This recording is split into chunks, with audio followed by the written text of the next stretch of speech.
Io penso che soltanto leggendo il libro uno riesce a capire che cosa l'autore vuole intendere con questo termine antiromanzo. Le trovate si moltiplicano procedendo nella lettura. Ci sono dei ricordi del protagonista bambino di quando aveva 3 anni, ovviamente ricordi che sono stati ricostruiti da lui in base ai racconti dei suoi parenti, che sono dei piccoli capolavori, insomma, di inventiva e che fanno tornare ciascun lettore a quegli anni, a quando avevamo ognuno 3-4 anni, insomma, è una cosa abbastanza divertente. E poi c'è anche il fatto che l'azione si sposta continuamente in diversi luoghi, indicati o con delle iniziali o con dei nomi un po' deformati, non proprio con i nomi precisi, insomma. Questo credo che nelle intenzioni dell'autore, visto che il libro è datato, è scritto un bel po' di anni fa, poi ricalca quello che oggi si dice la legge sulla privacy, in cui uno non deve scrivere i nomi veri delle persone, ma dei luoghi, è una sua licenza ovviamente. Lui stesso nel libro assume le connotazioni di varie persone e personaggi. Si chiama prima Lewis, poi Liu, poi Lu, poi Luca, e tutte queste persone sono parte dell'io narrante del libro stesso. Dunque, tornando all'opera, ecco, sicuramente ecco, diciamo, l'idea che insomma, quando uno la legge per la prima volta sicuramente si percepisce subito che è molto originale, che è proprio particolare.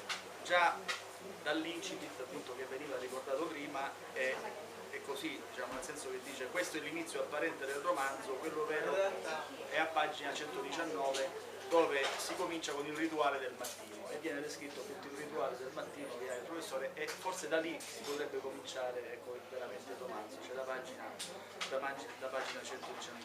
Poi ci sono insomma tutta una serie, diciamo, di elementi che fanno capire un po' che si tratta appunto di un romanzo particolare, il fatto che è privo di punteggiatura, che ha un sommario senza numero di pagine, infatti non c'è proprio non c'è una sequenza temporale nelle storie che vengono raccontate.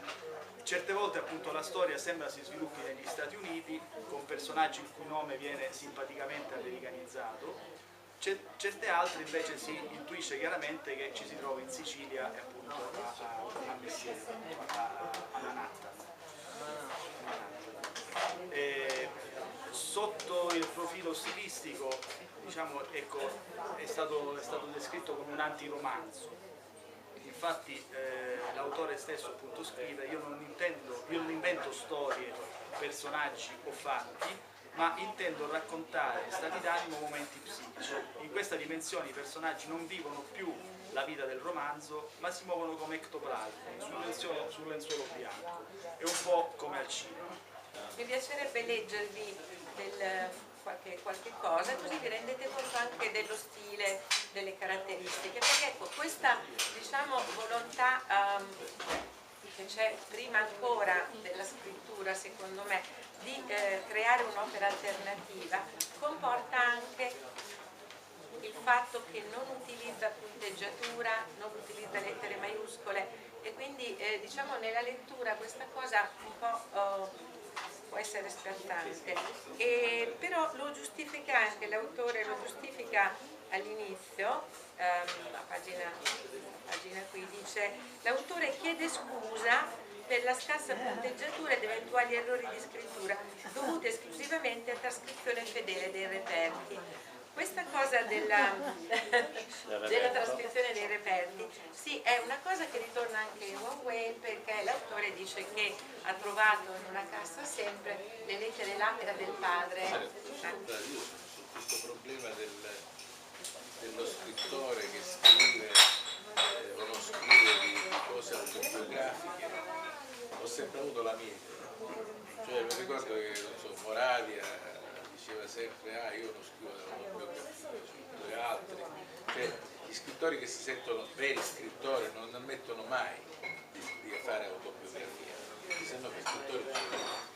Io invece penso, posso sbagliare, che gli scrittori possono fare letteratura, ma sempre l'attacco, l'approccio è autobiografico, perché qualunque cosa racconta, qualunque cosa racconta, una cosa che ti è stata raccontata, una cosa che hai vissuto, la riproduci sotto un profilo soggettivo che è autobiografico, quindi è sempre autobiografico, questa è la mia fissazione. Dopodiché io, in quello che ho fatto, naturalmente, qualche lingua avevo detto, io in effetti, quindi svelo un altarino, faccio sempre autobiografia, però è dichiarato.